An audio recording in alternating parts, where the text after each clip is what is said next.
દર્શક મિત્રો, મહામંથનમાં આપનું સ્વાગત છે। હું છું હેમંત ગોલાણી। 15 ઓગસ્ટ એટલે કે આવતીકાલે દેશની આઝાદીનું 75મું વર્ષ શરૂ થશે અને દેશ આખો આઝાદીના પાવન પર્વની ઉજવણી પણ કરશે। આઝાદી માટે આપણા દેશના અનેક મહાપુરુષો, નેતાઓ અને લડવૈયાઓએ બલિદાન આપ્યા છે। દેશની આઝાદી માટે અંગ્રેજો સામે લડત ચલાવવી અને ઇતિહાસ રચવો એ કોઈ નાની મોટી વાત નહોતી। દેશને અંગ્રેજોની ગુલામીમાંથી મુક્ત કરવા માટે કેવી કેવી સ્થિતિઓ અને પરિસ્થિતિઓનો સામનો કરવો પડ્યો તે દેશવાસીઓ જાણે જ છે। પરંતુ આજના મહામંથનમાં કેટલાક મુદ્દા ચર્ચવા છે, જેમાંનો એક મુદ્દો છે કે આઝાદીના અમૃત મહોત્સવે આપણી સામે કયા પડકારો છે। આઝાદી બાદ દેશની અર્થવ્યવસ્થા કેવી બદલાઈ છે, 1947 થી લઈને 2021માં દેશની જનતાએ શું ભોગવ્યું અને શું બલિદાન આપ્યા, આ સહિતના સવાલો પર છે આજનું મહામંથન મારી સાથે।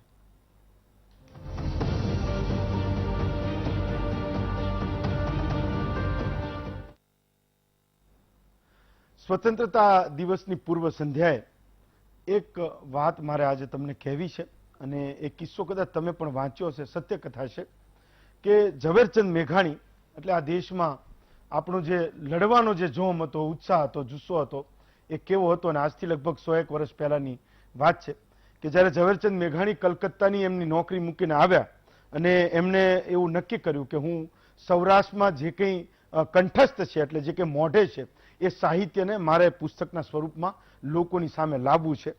તો એ સંઘર્ષ કરતા કરતા ઝવેરચંદ મેઘાણીને એવું થયું કે જ્યાં સુધી હું સૌરાષ્ટ્રનો પ્રવાસ નહીં કરું ત્યાં સુધી મને એ ખબર નહીં પડે કે આ જે પ્રાંત છે એના લોકો કેવા છે, એની રહેણી કહેણી કેવી છે, એમના પ્રશ્નો શું છે, એમની સામે પડકારો શું છે અને એ કેવા સાહિત્યને પસંદ કરે છે।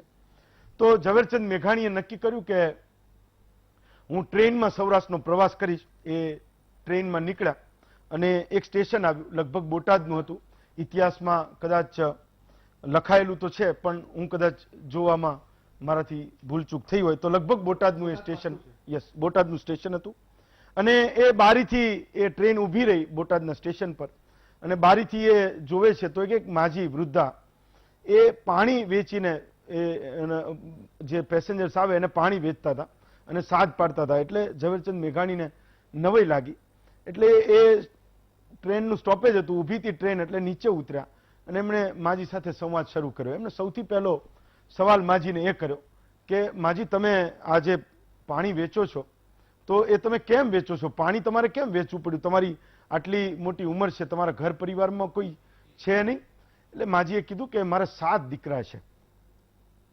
તો એને કીધું કે 7 દીકરામાંથી તમને કોઈ રાખતા નહીં હોય અને એટલે કદાચ તમારા સ્ટેશન પર પાણી વેચવાનો ધંધો કરવો પડતો હશે।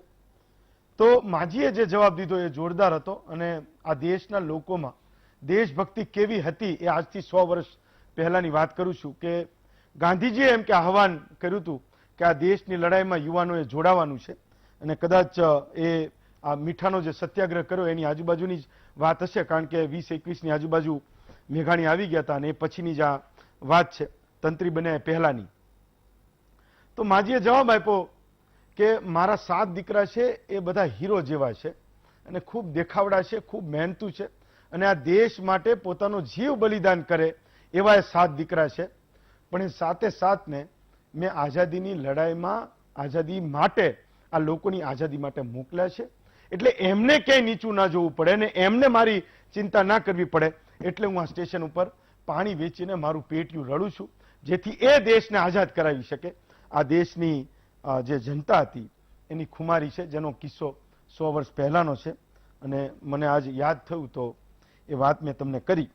પણ જ્યારે હું તમને વાત કરું છું કે જ્યારે આઝાદીની આપણી લડાઈ કેવી હતી ને આ 75 વર્ષમાં આ દેશની જનતાએ શું કર્યું, તો એ જ્યારે વાત કરીએ છીએ ત્યારે સૌથી પહેલું વાત આપણે ખેડૂતની કરવી જોઈએ કે કાળી મજૂરી કરીને આપણને અનાજ આપે છે એ ખેડૂતો છે। સરહદ પર સતર્ક રહીને વિષમ પરિસ્થિતિઓમાં દેશની રક્ષા કરે છે, છાતી પર ગોળી ખાય છે એ સૈન્ય જવાનો છે। પ્રામાણિક મધ્યમ વર્ગ છે કે જે પોતે 30-35-50 હજાર રૂપિયા કમાય છે, જ્યારે ટેક્સના સ્લેબમાં આવે ત્યારે એ આંખો બંધ કરીને આ દેશના વિકાસમાં પોતાનો ટેક્સ ભરે છે અને જે કંઈ વસ્તુ ખરીદે છે એમાં કોઈ પણ રકઝક વિના એ પોતાનો ટેક્સ ચૂકવે છે અને આ દેશની પ્રગતિમાં એ પોતાનો હિસ્સો આપી રહ્યા છે। તનતોડ મહેનત કરતા કામદારો, આપણે જોયું છે સૂરજને એ ખભા પર લે છે, એની પોતાની પીઠ પર લે છે ત્યારે આપણા ચમકતા રોડ બને છે, આપણા મોટા મોટા મહેલો બને છે, 10 માળ 15 માળ 20 માળ આપણે બિલ્ડિંગો બનાવીએ છીએ. એ કદાચ કામદારોની મહેનત વિના શક્ય નથી. દર્દીઓના ભગવાન બનતા ડોક્ટરો, આ મહામારીમાં આપણે જોયું કે કેટલા બધા લોકોએ પોતાનો જીવ ખોયો, પણ છતાંય આ દેશના લોકોની સેવા કરવાનું એ ચૂક્યા નથી. અને ભાવિ પેઢીનું ઘડતર કરતા શિક્ષકો, ટેકનોલોજીથી આપણું જીવન સરળ બનાવતા વૈજ્ઞાનિકો અને એન્જિનિયરો, એમને પણ ના ભૂલવા જોઈએ. કદાચ એ લોકો ના હોત તો આજે આપણે જે રસી લઈએ છીએ આપણને ના મળી હોત. જ્યારે આપણી આઝાદી આવી ત્યારે આ દેશમાં સોય પણ નહોતી બનતી. આજે આપણે આપણા પોતાના સેટેલાઇટ આકાશમાં છોડ્યા છે. દેશની જનતા સુધી સરકારની નીતિઓ લઈ જતા પ્રામાણિક સરકારી અધિકારીઓ, જે લોકો છે, જે ભ્રષ્ટ છે, એને તો ભાંડવાનો આપણી પાસે 363 દિવસનો સમય છે. પણ હું આજે એવું માનું છું કે એ અધિકારીઓને પણ બિરદાવવા જોઈએ કે જેમણે વિસલ બ્લોઅરનું કામ કર્યું, વ્યવસ્થામાં જે ખામીઓ હતી એને બહાર લાવવાનું કામ કર્યું અને પોતાના જીવના જોખમે આ દેશના લોકો માટે નીતિ વિષયક નિર્ણયો લેતા પહેલા એમણે પોતે પોતાનું જોખમ લીધું અને એવી વાતોને બહાર લાવ્યા કે જે આપણા સૌના સુખાકારી માટે હોય, આપણા હિતમાં હોય. ખડે પગે કાયદો વ્યવસ્થા જાળવતા પોલીસ જવાનો, જેમણે ખૂબ બલિદાનો આપ્યા છે, એમાં પણ ખૂબ પ્રામાણિક પોલીસ જવાનો છે. એની કહાનીઓની વાતો પણ આપણે મહામંથનમાં અગાઉ કરી ચૂક્યા છીએ. દેશને સશક્ત બનાવવામાં યોગદાન આપતા આપણા ઉદ્યોગ સાહસિકો કે જેની એ પોતે જોખમ લે છે, એ લોન લે છે. ઘણા બધા કિસ્સામાં આપણે જોયું છે, ઇન્ફોસિસ જેવા કિસ્સામાં કે ઘરવાળીના ઘરેણા વેચીને એ કંપની ઊભી કરી હોય. આજે આપણે જોઈએ છે 30 વર્ષ પહેલા જે લોકો એમાં 10,000 રોક્યા હોય, આજે એ લોકો 100 કરોડ 200 કરોડના માલિકો છે. કદાચ એને સાહસ ના કર્યું હોત તો આપણા દેશમાં આજે કેટલાક રિવોલ્યુશન થયા એ ના થયા હોત. બધા લોકો માત્ર પોતાના માટે નથી કરતા હોતા. આ તમામ લોકો દેશનો આત્મા છે, હું એવું માનું છું. જેને આપણે જોઈએ છે એ રાજકીય નેતાઓ છે, રાજકીય પક્ષો છે, એમના મોટા મોટા મેળાવડાઓ છે, એ તો માત્ર ખોળિયું છે, એ તો બદલાતું રહે છે. પણ જે આત્મા છે એ આ બધા લોકો છે અને એ આપણા દેશની મુખ્ય શક્તિ છે. આઝાદીનું અમૃત મહોત્સવની આપણે જ્યારે ઉજવણી કરી રહ્યા છીએ ત્યારે હું માનું છું કે આપણે આત્મમંથન કરવું જોઈએ કે જે લક્ષ્યો સાથે આપણે આઝાદી માટે લડ્યા અને આપણી 4, 5, 10 પેઢીઓ આઝાદી માટે લડી અને જીવ ખોયો, એ લક્ષ્યોને આપણે વળગી રહ્યા છીએ કે નહીં. આપણે ઉજવણી તો કરી લઈશું, 75 સપ્તાહો સુધી ઉજવણી કરશું, પણ એ તમામ લક્ષ્યોને આત્મસાત કરવાની જરૂર છે અથવા તો યાદ કરવાની જરૂર છે કે જેના માટે આપણા બુઝુર્ગો લડ્યા હતા, આપણા વડીલો લડ્યા હતા, એને આપણે આજે જાળવી શક્યા છીએ કે નહીં. અને જ્યારે હું આ આત્મસાત કરવાની વાત કરું છું ત્યારે 3 વિષયોની મારે વાત કરવી જોઈએ અને સ્પષ્ટ બોલવું જોઈએ, ચોખ્ખું બોલવું જોઈએ, સાચું બોલવું જોઈએ. કદાચ કોઈને સારું લાગે કે ન લાગે. ધર્મ, રાજકારણ અને સમાજ, આ 3 વિષયો એવા છે જે મને પણ ખૂબ પ્રિય છે, જેના વિશે બોલવું મને ખૂબ ગમે છે. અને આ 3 વિષયો પર હું એવું માનું છું કે આપણે નવેસરથી વિચારવાનો સમય છે. આજે આપણે એ વાતોની પણ ચર્ચા કરશું કે સમાજના લોકોનું અને આ દેશના આઝાદ લોકોનું લોહી ચૂસી લેતા જે લોકો છે એને કોઈ ધર્મનો આશરો તો નથી ને. એ આપણે આજે આ 75 વર્ષે આપણે વિચારવાની જરૂર છે. બીજો વિષય છે કે આપણો સમાજ, જે આપણે સમાજના નામે સંગઠિત થઈ રહ્યા છીએ, આપણે જે પહેલા હતા એના કરતાં વધારે સંગઠિત થઈ રહ્યા છીએ, પણ આપણો સમાજ એવા લોકોનો આશ્રય સ્થાન તો નથી ને કે જે સમાજની આડમાં પોતાના ફાયદા માટે, સમાજનો સ્વાર્થ માટે ઉપયોગ કરે છે. આપણો સમાજ એવા લોકોનું આશ્રય સ્થાન નથી ને. આ બીજો મુદ્દો છે. અને રાજકારણ, કે રાજકારણને હવે આપણે ધર્મ અને સમાજના વાડાથી ઉપર ઉઠીને જોવાનો સમય છે કે નહીં, એ વિચારવું જોઈએ કે નહીં, એ પણ સૌથી મોટો સવાલ છે. આઝાદી માટે જીવ આપનારા લડવૈયાઓએ આ દેશને ચલાવ્યો. એવા નિષ્ઠાવાન રાજનેતાઓનો આપણો જે દેશ છે એ વારસો છે. અને અત્યારે આપણે રાજકારણના અપરાધીકરણ સામે લડી રહ્યા છીએ. હું રાજકારણને સુધારવા માટે જ્યારે પણ વાત કરું છું, અગાઉ પણ હું વાત કરી ચૂક્યો છું કે બહુ બધા કાયદાઓ બની રહ્યા છે. આપણા દેશમાં ઘણા બધા કાયદા બન્યા. ચૂંટણી પંચ પણ સમયાંતરે કડક થતું રહ્યું છે કે ચૂંટણીઓ કેમ યોજાવી જોઈએ, એના માટે એના જે પ્રતિનિધિઓ છે એ કેવા પસંદ કરવા જોઈએ. રાજકીય પક્ષો માટે પણ બહુ બધી ગાઈડલાઈનો બની. આપણા સંસદ ભવનોએ ખૂબ બધી ગાઈડલાઈનો બનાવી અને એટલા બધા કાયદાઓ બનાવ્યા. આપણે જાણીએ છીએ કે 1/3 લોકો જ્યાં સુધી પાર્ટી ના છોડે ત્યાં સુધી આપણે એના ઉપર જે પક્ષ પલટાનો કાયદો છે એ આપણે લઈ આવ્યા છીએ, આપણા દેશમાં લાગુ છે. પણ આજે પણ આપણે જોયું છે કે સરકારો તૂટી રહી છે અને 1/3 લોકો એક સાથે જમ્પ કરીને સરકારો તોડે છે, લોકોના મેન્ડેટને તોડે છે અને સરકારો બીજા પક્ષની સામેના પક્ષની બની રહી છે. તો આજે એ વિચારવાનો સમય છે કે નિયમ અને કાયદાઓ જો આવે તો રાજકારણના અપરાધીકરણને કે રાજકારણના શુદ્ધિકરણને આપણે કરી શકીએ કે નહીં, રાજકારણનું અપરાધીકરણ નિયમ અને કાયદાઓથી આપણે અટકાવી શકીએ કે નહીં. એટલે રાજકારણમાં જે લોકો ભવિષ્ય જોવે છે, હું એવું માનું છું કે એની જવાબદારી છે કે રાજકારણને શુદ્ધ કેવી રીતે રાખી શકાય. એ પક્ષો છે કે જે લોકોના નામે મત લે છે, પોતાની જે તમામ વાયદાઓ છે, વચનો છે એ આપે છે, અને દર વર્ષે 2 વર્ષે 3 વર્ષે કોઈ ના કોઈ ચૂંટણી આવતી હોય ત્યારે મત લે છે. એ પક્ષો, રાજકીય આંદોલન કરતા લોકો કે જે લોકો સજાગ છે કે હંમેશા કોઈ એવી માંગ છે કે સરકારોનો એવો કોઈ નિર્ણય છે એની સામે લડતા લોકો છે, એ લોકો કદાચ આમાં વધારે સારી ભૂમિકા ભજવી શકે. ને આપણે તમામ નાગરિકો કે જે રાજકારણ પ્રત્યે જાગૃત છીએ, ભણેલા ગણેલા છીએ, એવા લોકો આ રાજકારણનું અપરાધીકરણ અટકાવી શકે કે કેમ, અથવા તો રાજકારણનું શુદ્ધિકરણ કરી શકે કે કેમ, એ હું માનું છું કે 75 વર્ષે આપણે એ ચિંતન કરવાની જરૂર છે. અને એ સમાજની પણ આપણે વાત કરવી છે કે આપણે સૌથી વધુ મેળવવાની લાલસામાં આપણે આપણા નૈતિક મૂલ્યોને કોરાણે મૂકી દીધા છે. બળાત્કારીઓ અને ભ્રષ્ટાચારીઓના ટેકામાં આપણે ઝંડા ઉપાડીએ છીએ. તો આપણે વિચારવાની જરૂર છે કે વ્યવસ્થાઓ જેટલી ખરાબ થઈ એ આપણે ચૂંટીને મોકલેલા નેતાઓથી થઈ કે આપણો સમાજ અને નાગરિક ધર્મ પણ એમાં કંઈક ચૂક્યો છે જેના કારણે વ્યવસ્થાઓ આટલી નબળી બની છે, લોકહિતની સામે નીતિઓ બનતી થઈ છે. આપણે મહામારી સામે લડી રહ્યા છીએ ત્યારે સૌથી મોટો પડકાર એ પણ છે કે ધંધા રોજગાર મામલે ઝઝૂમતો એક મોટો વર્ગ છે. આઝાદીનો અમૃત મહોત્સવ જ્યારે ઉજવી રહ્યા છીએ ત્યારે તમામ સરકારોએ એ પ્રતિજ્ઞા પણ લેવી જોઈએ અને પ્રણ પણ હોવું જોઈએ કે દેશનો દરેક નાગરિક જલ્દીથી જલ્દી રસીકરણ થાય, એ નાગરિકનું રસીકરણ થાય. હાલમાં 11% લોકો એવા છે આપણા દેશમાં જે ફૂલ વેક્સિનેટેડ છે, એટલે બંને ડોઝ એને મળ્યા છે, અને એક ડોઝ જેને મેળવ્યો હોય એવી આપણી 28%ની વસ્તી છે. અને એવું કહી રહ્યા છે કે 50% 60% વસ્તીને જો આપણે ફૂલ વેક્સિનેટ કરવી હશે તો આવતું વર્ષ પણ આવી જવાનું છે. તો આ સૌથી મોટો પડકાર જ્યારે મહામારી સામે આ દેશની જનતા લડી રહી છે ત્યારે એક એ છે. બીજો પડકાર હું જોઉં છું, અગાઉ પણ હું કહી ચૂક્યો છું, કે આ દેશનો યુવાન જે ભણીને વ્યવહારિક દુનિયામાં પગ મૂકે છે અને સમજતો થાય છે ત્યારે વિચારે છે કે મારે મારું ભવિષ્ય અમેરિકા, યુરોપ કે બ્રિટનમાં શોધવું જોઈએ, અને એ એની ચિંતામાં લાગે છે. આપણે સુંદર પિચાઈ અને સત્ય નાદેલાની વાતો તો કરીએ છીએ અને એમના નામે ગર્વ પણ લઈએ છીએ, હોવો પણ જોઈએ, પણ સત્ય નાદેલા અને સુંદર પિચાઈને આપણે અહીંયા બનાવી રાખીએ અથવા તો એ લોકો અહીંથી બેઠા બેઠા અમેરિકાની કંપનીઓનું સંચાલન કરે, એ માહોલ, એ વાતાવરણ આપણે ક્યારે બનાવી શકીશું? એ સૌથી મોટો પડકાર આજની દુનિયામાં આપણી સામે છે. અને ત્રીજો જે પડકાર છે એ છે કે જ્યારે સૌથી યુવાન દેશની આપણે વાત કરીએ છીએ અને આપણે ગર્વ પણ લઈએ છીએ કે અમારે ત્યાં 60% વસ્તી, 70% વસ્તી યુવાન છે, ત્યારે સૌથી મોટો પડકાર એ છે કે આ દેશમાં 19 કરોડ લોકો આજે પણ એવા છે કે હું ને તમે સવારે નાસ્તો, બપોરે ભોજન અને રાત્રે જમીને સૂઈ જઈએ છીએ. ત્યારે આ દેશમાં 19 કરોડ લોકો એવા છે કે જે આજે પણ ભૂખ્યા પેટે સૂઈ જાય છે, જેને 2 ટંક ભોજનનો આજે પણ સંઘર્ષ કરવો પડે છે.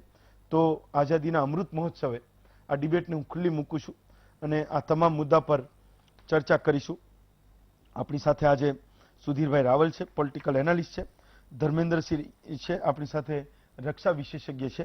એમને એટલે જોડ્યા છે કે આપણે આઝાદ થયા, આપણા બહુ બધા વડીલો બુઝુર્ગોએ એનું બલિદાન આપ્યું, પણ આ આઝાદીને ટકાવી રાખવા માટે જ્યારે જ્યારે પણ જરૂર પડી, જ્યારે બહારથી આપણી સામે આક્રમણો થયા ત્યારે પણ આ દેશના જે યુવાન છે અથવા દેશનો જે જવાન છે એને એની છાતી પર ગોળી ખાઈને આ દેશની રક્ષા કરી છે. હિતેન્દ્રભાઈ પટેલ છે, ભાજપના નેતા છે, નૈશદભાઈ દેસાઈ છે, કોંગ્રેસના પ્રવક્તા છે, અરુણભાઈ વાઘેલા છે, એ ઇતિહાસવિદ છે, હિસ્ટોરિયન છે, જે આપણને કદાચ આપણા વારસાની થોડી ઘણી યાદ કરાવે, આપણે કદાચ ભૂલી ગયા હોઈએ તો સૌથી પહેલો સવાલ સુધીરભાઈ તમને કરવા માંગુ છું કે એક વર્ષ જાય, આજે 75મા વર્ષમાં આપણે પ્રવેશી રહ્યા છીએ, ફરી પાછું 76મું આવશે ત્યારે આપણે ચર્ચા કરતા હોઈશું.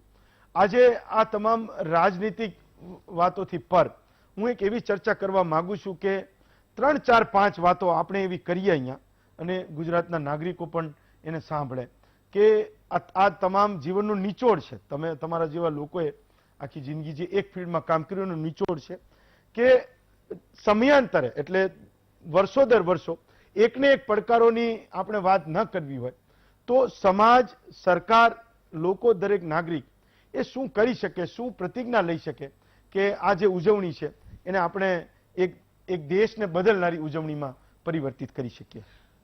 ઘણું કરી શકે હેમંતભાઈ. સૌ પ્રથમ તો આ આઝાદીના અવસર એટલે સ્વાતંત્ર્ય પર્વના અવસરે તમે એક આત્મમંથન જેવી વાત આખી કરી. તમારી ભૂમિકા હું બહુ શાંતિથી સાંભળતો હતો.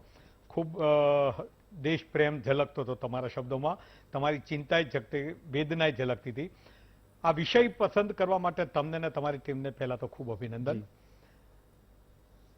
આઝાદી ઘણી પ્રકારની હોય છે. આપણે નોર્મલી અથવા સામાન્ય માણસ તરીકે મોટાભાગે આઝાદી એક રાજકીય આઝાદીની વાત કરતા હોઈએ છીએ. રાજકીય આઝાદી જેવી રીતે આર્થિક આઝાદી પણ જરૂરી છે, સાંસ્કૃતિક આઝાદી જરૂરી છે, ધાર્મિક આઝાદી જરૂરી છે, વ્યક્તિગત સામાજિક આઝાદી જરૂર છે અને છેવટે વ્યક્તિગત આઝાદી પણ જરૂર છે. બહુ જુદા જુદા પાસાઓ છે. પણ આપણે એક સંદર્ભની અંદર જ્યારે લઈએ, અત્યારે આપણને આઝાદી મળી ત્યાર પછીના 75 વર્ષના લેખાજોખાની તમે વાત કરી, બહુ લોડેડ પ્રશ્ન છે. પણ હું તમને સ્વામી વિવેકાનંદની એક વાત કરું. અને આ તમે વિષય એવો આપ્યો કે મારા રસ્તો વિશે છે, કેટલાક આંકડાઓ પણ લાવ્યો છું. હું કહીશ, મને એમ લાગે છે બહુ ગંભીરતાપૂર્વકના આંકડાઓ હું રજૂ કરીશ તો આપણા એક એક નાગરિકો પણ જાણવા જોઈએ કે એ વખતે શું પરિસ્થિતિ છે, આજે શું પરિસ્થિતિ છે, ક્યાં શું છે, કેવું હોવું જોઈએ, ક્યાં આપણે સફળ, ક્યાં આપણે નિષ્ફળ. સ્વતંત્રતા પહેલા સ્વામી વિવેકાનંદ જ્યારે અમેરિકા જઈને પાછા આવ્યા ત્યારે એમના ભાવિક ભક્તો સાથે વચ્ચે એકવાર બેઠા હતા. ત્યારે એમને કોઈએ કીધું, એ પણ દેશપ્રેમી માણસ હતા, કે તમારે રાજકારણમાં જોડાઈ જવું જોઈએ, રાજનીતિમાં, અને સ્વાતંત્ર્યની લડતની સાથે જોડાઈ જવું જોઈએ. તમારા જેવા લોકો હોય તો આપણને આઝાદી વહેલી મળશે. સ્વામી વિવેકાનંદે કીધું કે તમારી વાત તો બહુ સરસ છે, પણ આપણી આઝાદીની રક્ષા કરી શકે એવા માણસો આપણી પાસે છે? એમની વાત એવી હતી કે ચારિત્ર્યવાન માણસોની જેટલી જરૂર આ દેશને પડે એટલા ચારિત્ર્યવાન માણસો આપણી પાસે આજે નથી. મતલબ હેમંતભાઈ, આઝાદી મેળવવી તો ખૂબ કપરી છે, પણ એને ટકાવવી કદાચ એના કરતા પણ વધારે કપરી છે. આ એનું શું છે? હું તમને જ્યારે બ્રિટિશરો 15મી ઓગસ્ટે 14મી ઓગસ્ટની મધરાતે જ્યારે અહીંથી જઈ રહ્યા હતા ત્યારે ભારત દેશની શું સ્થિતિ હતી ને થોડાક આંકડાઓ કહેવા માંગુ છું. 15/8/1947 જ્યારે અંગ્રેજો જઈ રહ્યા હતા ત્યારે ભારતની અંદર 27,50,00,000 હિન્દુઓ હતા. એમાં 7 કરોડ અસ્પૃશ્યો ગણાતા હતા, 3,50,00,000 મુસલમાન હતા, 70 લાખ ખ્રિસ્તીઓ, 1 લાખ પારસીઓ, 24,000 યહૂદીઓ. આ બધા કુલ મળીને સત્તાવાર 15 ભાષાઓ બોલતા હતા ને એમાં 845 બોલીઓ બોલતા હતા. એટલે તમે વિચાર કરો, ચિત્ર નજીક કરો, આમાં વિચારતા જજો કે કઈ રીતના લોકોનો પેલો હશે, આટલી એટલી વિવિધતા, આટલી એટલી ભિન્નતા, આવું બધું હતું. પરિસ્થિતિ કેટલી. અચ્છા, અરસપરસ બોલવા માટે એક અંગ્રેજી જે કે કોમન કે આછું પાતળું કોઈ બોલી શકતા હતા. ઓકે, બેલ્જિયમ દેશની વસ્તી જેટલા પુરોહિતો હતા, આખો હોલેન્ડ દેશ ભરાય ને એટલા ભિખારીઓ હતા. 1,10,00,000 સાધુ સંન્યાસીઓ, 2 કરોડ આદિવાસીઓ, 1 કરોડ એવા હતા કે જે ગારુડી, જાદુગર, દોરડા ઉપર ચાલનારા, સતત હરતી ફરતી જે જાતિ કહેવાય ને, આજે અહીંયા તો કાલે ત્યાં, એવા લોકો હતા, વિચરતી વિમુખ જાતિ. ઓકે, આ રોજ 38,000 નવા જન્મો જે થતા હતા એમાંથી 25%, ચોથો ભાગ એવા હતા કે 5 વર્ષની ઉંમર થઈ પહેલા મરી જતા હતા. આ બધાની સાથે કેટલી સમસ્યાઓ થઈ સમજવા જેવી વાત છે. બીજા 1 કરોડ પોષણના અભાવે દર વર્ષે મરી જતા હતા. 83% વસ્તી નિરક્ષર હતી. માથાદીઠ આવક 5 સેન્ટ એટલે પૈસામાં આવે જેટલી હતી. અને આઝાદીની ઉજવણી વખતે તે લાખો જણાની કતલેઆમ થઈ હતી. એટલે રક્ત રંજિત આઝાદી જે આપણે જાણીએ છીએ, અત્યંત વેદનાસભર. ઓકે, એ ભારત હતું. હવે આજે 75 વર્ષ પછી આજે શું ભારત છે? મને કહેતા જો 2 આંખમાં આંસુ આવતા હોય તો એક આંખમાં હર્ષનો આંસુ કહી શકાય, એક આંખમાં વેદનાનો આંસુ હોય, એવી એક બાબત છે. પણ આપણે એવી વાત કરીએ કે આજે વૈભવી હોટલો છે, ગગનચુંબી ઇમારતો છે, વિજ્ઞાન ને ટેકનોલોજી ને સ્પેસ ને આપણી હરણફાળ ખૂબ છે, ભારતનું નામ વૈશ્વિક સ્તરે રોશન એવા અનેક ક્ષેત્રો છે. પણ એની સાથે સાથે ગરીબી, નિરક્ષરતા, બેરોજગારી, કોમવાદ, જાતિવાદ, અનીતિ, અધર્મ, અત્યાચાર, ભ્રષ્ટાચાર, વસ્તી વધારો જેવી વિકરાળ મહાકાય સમસ્યાઓમાં હજી પણ આપણે એનાથી દૂર નથી. બરાબર છે? આજે પણ 37%, આ આંકડા બહુ વિચાર, આજે પણ 37% બાળકો પોષણ વિહીન છે. આજે 75 વર્ષ પછી 30% ગામડાઓમાં પીવાનું પાણી પૂરતું નથી મળતું. નાના મોટા 13,000 કોમી રમખાણો, 13,000 કોમી રમખાણો, એમાં શેરી નહીં આવી ગઈ. આપણે અત્યાર સુધી 75 વર્ષમાં વેઠી ચૂક્યા છીએ. આપણે શિક્ષિત પ્રજા કહેવાઈએ છીએ, સારી ઘણી બાબતો છે, પણ આપણે એક વ્યંગ અવલોકન કરીએ છીએ. એટલે કહો ભંડારોમાં અનાજ સડે છે, પણ એની સામે સામે ગરીબોને ફૂટપાથ પર અનાજ નથી મળતું એવા પણ લાખો લોકો છે. ઓકે, વિકાસની સમતુલા તમે જુઓ તો એ એટલી બધી ખોરવાયેલી છે કે માનો કે ગુજરાત 10%ના જોરે પ્રગતિ કરતો હોય દરે, તો એવા કેટલાય રાજ્યો છે જેની પ્રગતિ 3%, 4% કે 5% છે. દેશે તો આખા બધાનું જોવાનું હોય, તો આવી અસમતુલા પણ છે. ઓકે, અદાલતોની હાલત એવી છે કે એક અંદાજ પ્રમાણે જો હવે નવો એક પણ કેસ ન દાખલ થાય તોય તે આજે 350 વર્ષ ચાલે એટલા કેસો પેન્ડિંગ છે. આપણે એવું ન્યાયની વાત કરીએ એટલે ન્યાયની વાત, આ બધા ચિત્રો બહુ બીવડાવી મારે એવા છે. ઓકે, ટૂંકમાં એટલે સમસ્યાઓમાં મૂળ વાત મારી એટલી છે કે આટલી બધી આપણે ત્યાં અત્યારે સારી અને ખરાબ બંને બાબતો છે, અને તમે સમસ્યાઓ અહીંયા નીચે જ લખો છો ક્યારની. સરસ સરસ, શું કરવા જેવી વાત છે ને સમસ્યાઓ, બહુ સરસ તમે સમસ્યાઓ લખો, તમે બહુ ચિંતન કર્યું છે. એમાં એક મારે ક્યાંક ઉમેરો કહું છું કે સ્વયં શિસ્તનો બહુ મોટો પ્રોબ્લેમ છે. આપણે નાગરિક કર્તવ્યની વાત તો હજી દૂરની વાત છે, પણ માની લો કે નાના મોટા કાયદાઓ તોડવામાં આપણે બહાદુરી પણ સમજીએ છીએ. ટ્રાફિક તોડી નાખી, ફટ કરતું જવા દે, આ બધામાં આપણે બહાદુરી સમજીએ. એટલે આપણે સુધર્યા ઘણા છીએ, શિક્ષિત ઘણા થયા છીએ, આગળ વધ્યા ઘણા છીએ, પણ સાથે સાથે આપણે જાણી જોઈને આપણને જે બીજા ફેક્ટર ન નડે એવામાં હજી આગળ વધવા નથી પ્રયત્ન કરતા.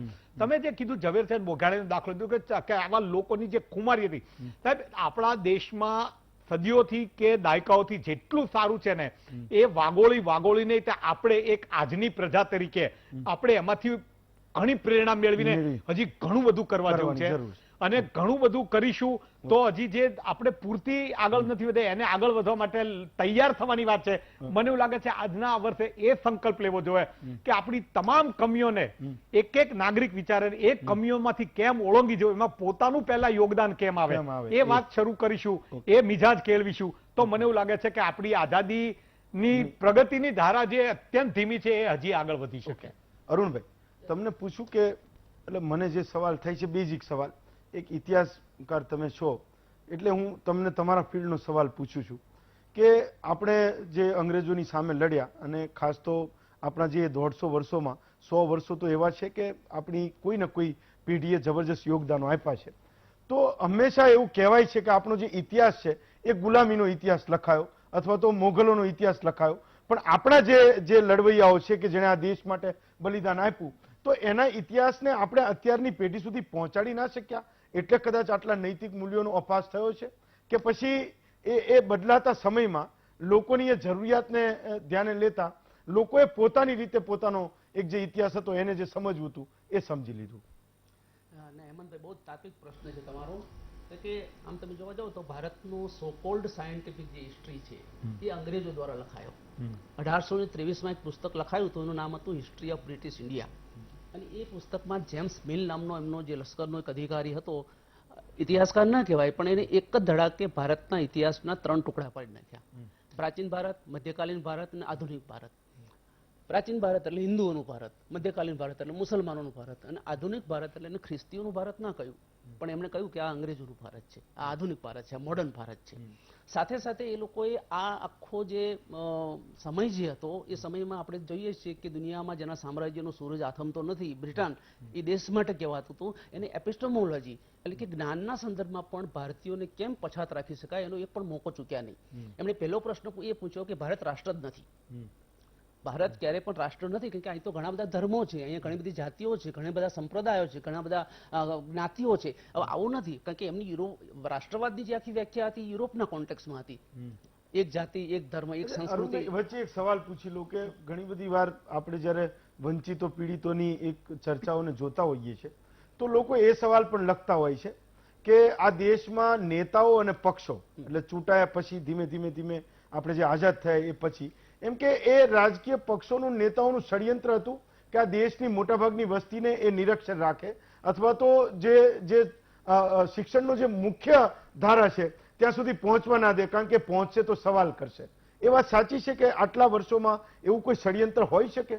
આ દેશમાં 75 વર્ષોમાં પણ અને હજુ પણ ચાલ્યું આવતું એવું બની શકે? ના, એવું ષડયંત્ર તો ન જ કહેવાય. ઓકે, કે તો એ ખાલી ભારતમાં ચર્ચાનો જ ભાગ છે. ચર્ચાનો મુદ્દો છે. 1813 અંગ્રેજોએ સૌથી પહેલા શિક્ષણની શરૂઆત કરી અને દેશી લોકો એટલે આપણા માટે નેટિવ લોકો એ શબ્દ વાપરતા હતા અને 1 લાખ રૂપિયા વાપરવા માટેની એક શરૂઆત કરી અને ત્યાંથી ભારતના જેને આપણે આજે સાયન્ટિફિક અથવા તો સો કોલ્ડ જે શિક્ષણ કહીએ છીએ એ શિક્ષણ વ્યવસ્થાની આખી શરૂઆત થઈ હતી. અને પછી સમયના અંતરાળ ઉપર સેકન્ડરી એજ્યુકેશન 1857માં જ્યારે એક બાજુ વિપ્લવ ચાલી રહ્યો હતો ત્યારે ભારતમાં 3 મોટી યુનિવર્સિટીઓ બનાવી, મુંબઈ, મદ્રાસ અને કલકત્તામાં 3 યુનિવર્સિટી બની એમ. અને પછી તો ઘણી બધી કોલેજો આપણે ગુજરાતમાં તમે જુઓ તો 1861માં પહેલી ગુજરાત કોલેજ બને છે, 1886માં સામરદાસ કોલેજ બને છે, 1896માં બાહુદ્દીન કોલેજ ત્યાં જુનાગઢમાં બને છે. એટલે આપણા રાજા રજવાડા હોય કે બીજા જે લોકો હતા એમણે શિક્ષણની વ્યવસ્થાને બહુ જ પ્રોત્સાહન આપ્યું છે. હું સયાજીરાવ ગાયકવાડનો દાખલો આપવા માંગુ છું. 1904માં એમણે ફ્રી અને કમ્પલસરી એજ્યુકેશનની શરૂઆત કરી હતી એમ.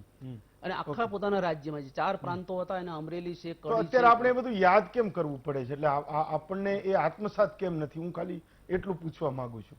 આત્મસાતમાં છે ને ઘણા બધા લોકો એમ કહે છે કે તમારે ભૂતકાળને એટલા માટે યાદ રાખવો પડે છે કે તમારો વર્તમાન નબળો છે એમ. પણ મને એમ લાગે છે કે બિંગ એ હિસ્ટોરિયન કે વર્તમાન ક્યારે નબળો ના હોઈ શકે. કારણ કે વર્તમાન નબળો ન એટલા માટે હોઈ શકે કે આપણો જે વર્તમાન છે એ ભૂતકાળના ખભાઓ પર ઉભો છે અને આપણે ભૂતકાળમાંથી પદાર્થ પાઠો લઈ અને શિખામણો લઈ અને આપણી બધી વ્યવસ્થાઓ આપણે નક્કી કરતા હોઈએ છીએ. એટલે ભૂતકાળ હંમેશા એ રીતે ખપમાં લાગતો હોય છે. આપણે ત્યાં ઇતિહાસ, બોધ, લેસન ઓફ હિસ્ટ્રી એવો પણ શબ્દ વપરાય છે. ઓકે, જાડેજા સર, તમને સવાલ પૂછું છું કે આટલા વર્ષોમાં આ દેશમાં બહુ બધા યુવાનોએ પોતાના બલિદાન આપ્યા. તમે એક રક્ષા નિષ્ણાત તરીકે અને આ ફિલ્ડમાં કામ કરી ચૂક્યા છો. આ 75 વર્ષને તમે કેવી રીતે જુઓ છો? जब भारत आजाद हुआ था तो आपको याद रहना चाहिए हमारे लिए जो खाने का अनाज था वो भी पर्याप्त नहीं था उधर. उसके लिए भी हमारे को अगले 30-40 साल तक इसके लिए संघर्ष करना पड़ा. आज एक्चुअली ये किसी गवर्नमेंट को क्रिटिसाइज करने के लिए ये दिन नहीं चुनना चाहिए. हमारे को याद करना चाहिए 14 अगस्त 1947 को इस वक्त हिंदुस्तान के लोगों की क्या फीलिंग हो रही होगी. आज से 4 घंटे बाद में देश आजाद हो रहा होगा, हमारी खुद की सरकार होगी.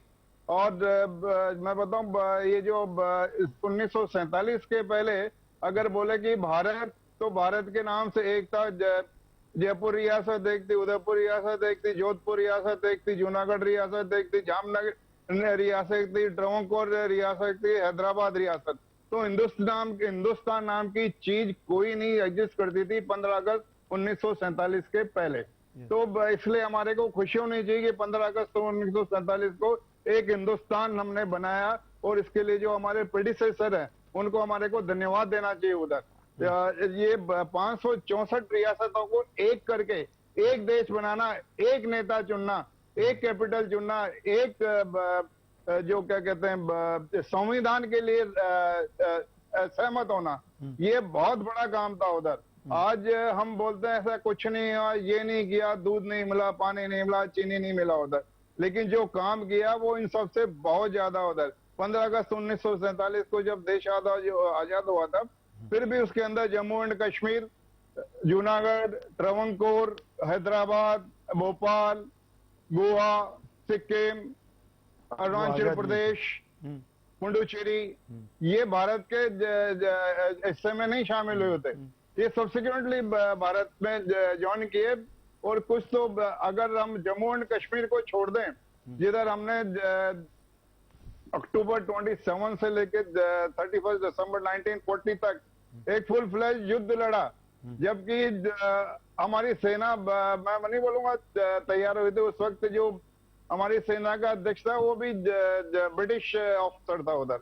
उसके बाद में भी हमारे जो सैनिक थे उन्होंने बखूबी ये काम दिया. और जो पाकिस्तान फौज के जो कबाइली के बेस में हिंदुस्तान को धोखा देने के लिए आए थे, कश्मीर पे कब्जा करने के लिए आए थे, उनको हमने मार भगाया. ये हमारे को फक्र होना चाहिए उधर. अभी हमारे को इसके ऊपर गर्व करना चाहिए कि पिछले 74 साल के अंदर हिंदुस्तान में सिर्फ 13 प्राइम मिनिस्टर्स हुए हैं उधर, जबकि हमारे पड़ोसी मुल्क जो उसी दिन आजाद हुआ था पाकिस्तान, वहां 22 प्राइम मिनिस्टर हुए और 5 मिलिट्री डिक्टेटर हुए उधर. तो उसके बाद में अभी वो स्टेबल नहीं आया उधर. ओके, ठीक है. निशित भाई, હું એક સીધો સવાલ તમને પૂછું છું, એટલે એક નેતા તરીકે જવાબ આપજો, કોંગ્રેસને થોડી વાર સાઈડમાં રાખજો, કે આટલા વર્ષોમાં લોકોમાં એવું તો શું થયું કે નેતા અને પક્ષોએ એવું તો શું કામ કર્યું કે લોકોનો જે ભરોસો છે એ ધીમે ધીમે પોલિટિશિયન અને પોલિટિક્સ તરફથી ઉઠતો જાય? આજે કોઈ સચેત નાગરિક છે, જાગૃત નાગરિક છે, એ પોતે કૂદવા નથી માંગતો, એ દૂરથી તમાશો જોવે છે. તો એવું નેતા અને પક્ષોએ એવું શું કર્યું કે દેશના લોકોનો ભરોસો પોલિટિક્સ પરથી ઉઠી ગયો? આજે દેશમાં કોઈ નાની એવી ઘટના બને તો આજે નાનું છોકરું પણ કહી શકે કે આની પાછળ રાજકારણ હશે. એવું શું થયું આટલા વર્ષોમાં?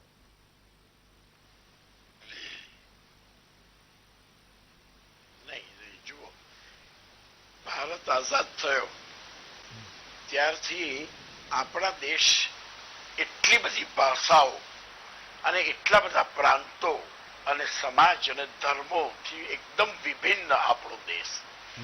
આ દેશની એકતા આજે 75 વર્ષ સુધી રહી, યુનિટી રહી.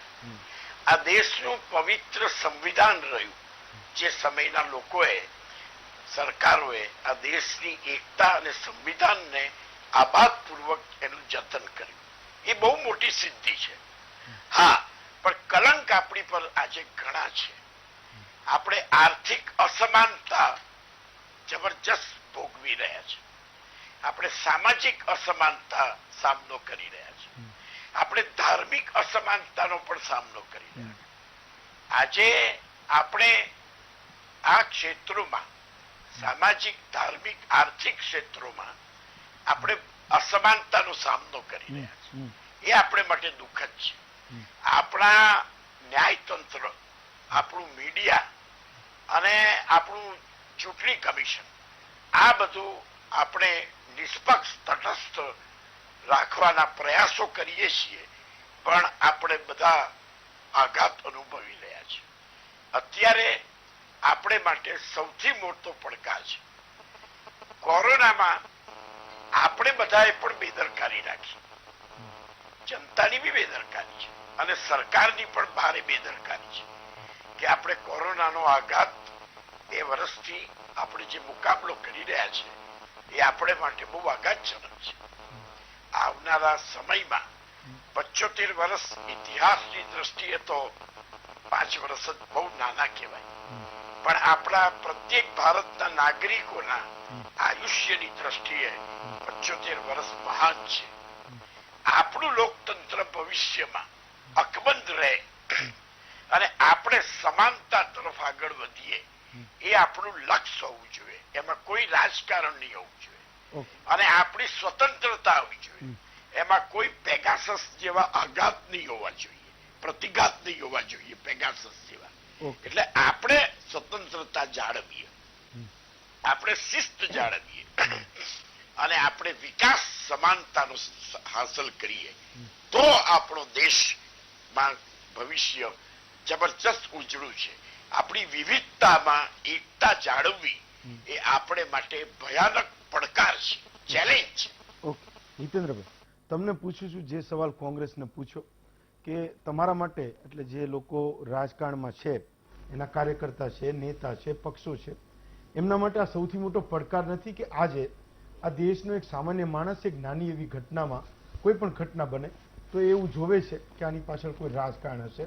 તો તમને નથી લાગતું કે આવનારા સમયમાં, તમે તો અત્યારે સત્તામાં છો, અહીંયા પણ છો, કેન્દ્રમાં પણ છો અને એશિયાની કદાચ સૌથી મોટી પાર્ટી પણ છો, તો એવા સમયે કે એક પ્રણ લેવું જોઈએ કે જ્યાં પણ રાજકારણના શુદ્ધિકરણની વાત આવશે, જ્યાં પણ રાજકારણમાં લોકોને ટ્રસ્ટ બેસાડવાની વાત આવશે, તે સૌથી અગ્રેસર તમે હશો? હેમંતભાઈ, આઝાદીના અમૃત મહોત્સવના પ્રસંગે, એટલે કે 75મા સ્વાતંત્ર્ય દિવસની પૂર્વ સંધ્યાએ સૌ દેશવાસીઓને શુભકામના પાઠવું છું. આવનારા દિવસોમાં મા ભારતીને પરમ વૈભવના શિખરે લઈ જવાનો જે યજ્ઞ ચાલી રહ્યો છે, એમાં સમિત બનવા માટે અને પૂરક બનીને આપણી કલ્પનાનું ભારત બને. આઝાદી આવી, સ્વતંત્રતા આવી છે, પણ સુરાજ્ય આવે, પૂજ્ય મહાત્મા ગાંધી અને સરદાર વલ્લભભાઈ પટેલની કલ્પનાનું ભારત બને, એ દિશામાં આપણા સૌની જે મનોકામના છે એ પૂર્ણ થાય, એવી સૌને શુભેચ્છાઓ પાઠવું છું. મોટાભાગે એ આઝાદી માટે જેમણે પણ સંઘર્ષ કર્યો છે એવા પૂજ્ય મહાત્મા ગાંધી અને સરદાર વલ્લભભાઈ પટેલને યાદ કરું છું આઝાદીના સ્વતંત્ર પ્રાપ્તિના સંગ્રામમાં, બારડોલીના સત્યાગ્રહમાં, દાંડીના સત્યાગ્રહમાં, નાકરના આંદોલનમાં કે ભારત છોડોના આંદોલનમાં જેણે પણ જે વીર શહીદોએ એ ભગતસિંહ, મદનલાલ ધીંગરા, સુખદેવ અને લાલા લજપતરાય, લાલબાલ પાલ જેવા અનેક વીર શહીદોએ પોતાના પ્રાણની આહુતિ આપી છે, એવા સૌ વીર શહીદોને પણ નતમસ્તક વંદન કરીને એમની શહીદીને સલામ કરું છું. સાથે સાથે જ્યારે ટાંકણી પણ નહોતી બનતી અને આજે આપણે હવાઈ જહાજ બનાવીએ છીએ, 75 વર્ષની આ સફરમાં આ દેશને આ મુકામે લાવનાર સૌ રાજનેતાઓને, સૌ સામાજિક આગેવાનો, સૌ ધાર્મિક આગેવાનોને પણ વંદન કરું છું. એક સામૂહિક નેતૃત્વથી, સામૂહિક પ્રયત્નોથી જેને જેને પણ જ્યાં તક મળી એ સૌએ પ્રયત્ન કરીને યથાયોગ્ય યોગદાન આપીને આ દેશને અહીંયા 75 વર્ષના આ મુકામે, જે મુકામે ભારત સમગ્ર દેશમાં વિશ્વગુરુ બનવાની દિશામાં અગ્રેસર થયો છે, એ મુકામે લાવવામાં આપણે સફળ રહ્યા છે. મોટા ભાગે સત્યનારાયણની કથામાં આવતો તો એક ગરીબ વાણીઓ, એવું ભારત માટે બાપડો બિચારો ગરીબ બેગર્સ દેશ જેવી કલ્પના આપણે સતત કરતા આવ્યા છે. અને આપણા વિવેચકો, સામાજિક આગેવાનો કે કેટલાક રાષ્ટ્રપુરુષો પણ ભારતને નજરે જોવા ટેવાયેલા છે. મારે આજે જરા જુદી રીતે કહેવું છે કે ભારત તો એ દેશ છે કે વિદેશીઓ 100 વાહન ભરીને એનું સોનામોરો લૂંટી ગયા, આખા દેશને લૂંટી લીધો હતો, અને તેમ છતાં જહાં ડાલ ડાલ પર સોને કી ચિડિયા કરતી હૈ બસેરા, વો ભારત દેશ હૈ મેરા, એને ફરીથી બેઠો થઈ ગયો અને આજે આ મુકામે પહોંચ્યો છે. ક્યાંય પણ એને ઉણપને સાલવા નથી દીધી.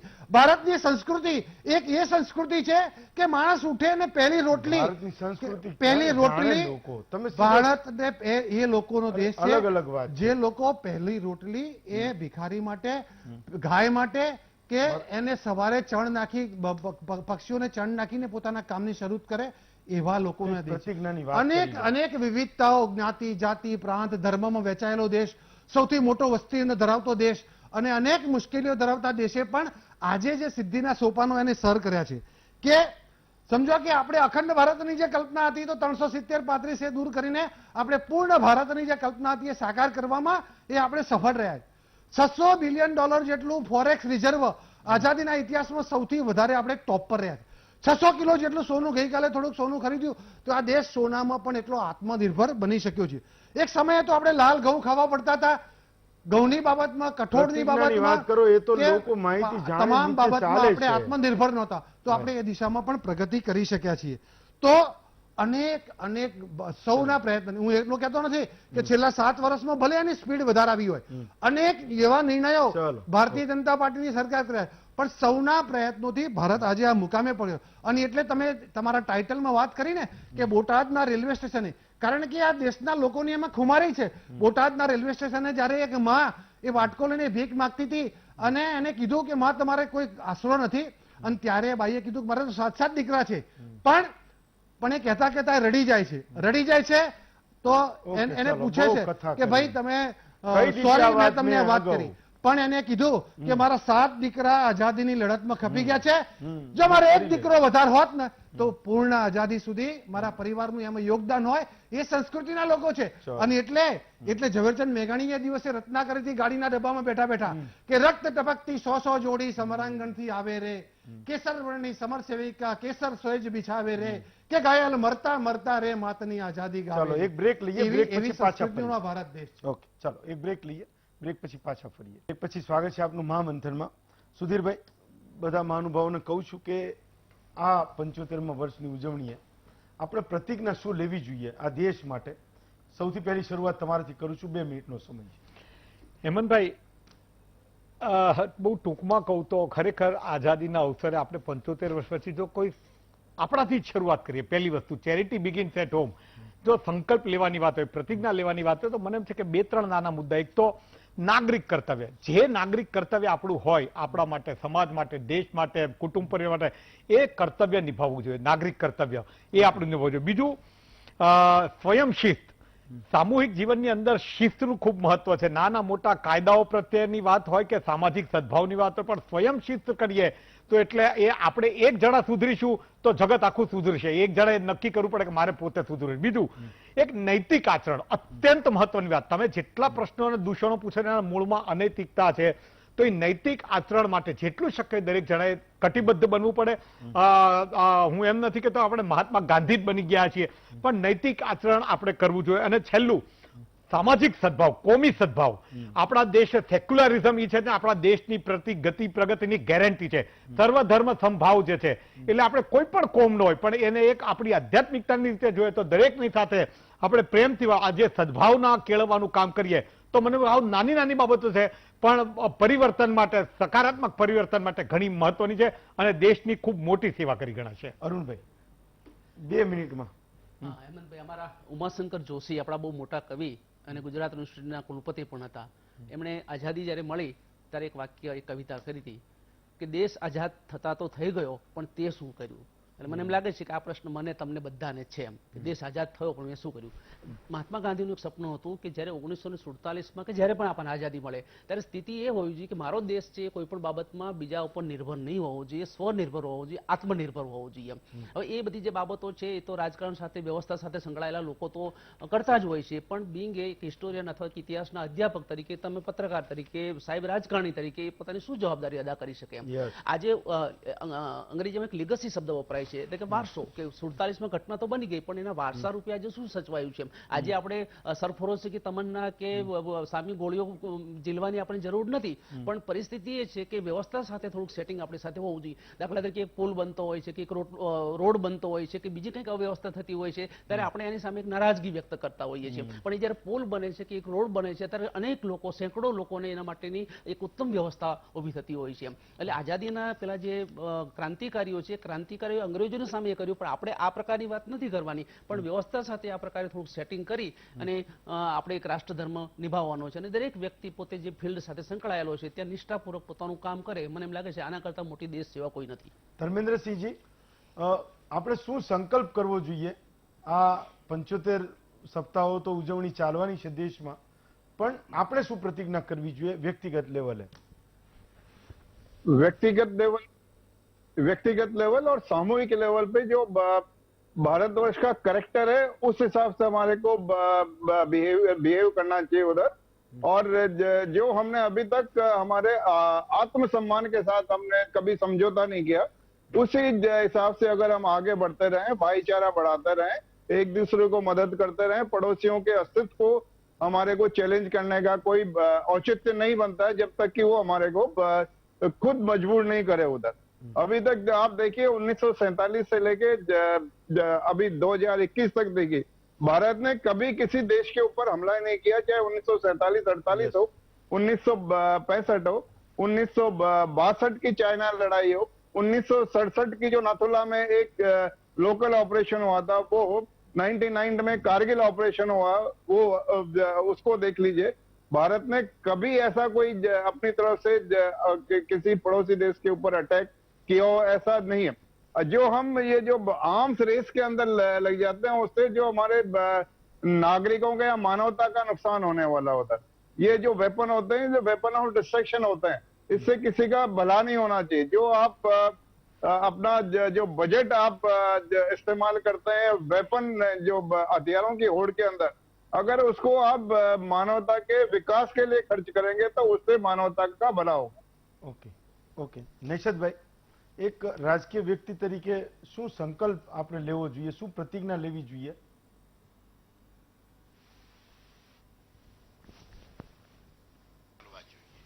પહેલો સંકલ્પ રાજકીય પક્ષો અને રાજકીય કાર્યકરોમાંથી વ્યવસાયીકરણ, ધંધાકરણ, બિઝનેસ ખતમ કરવો જોઈએ અને અપરાધીકરણ, ક્રિમિનલાઇઝેશન ખતમ કરવું જોઈએ. આ પહેલો આપણો ઓબ્જેક્ટ હોવો જોઈએ.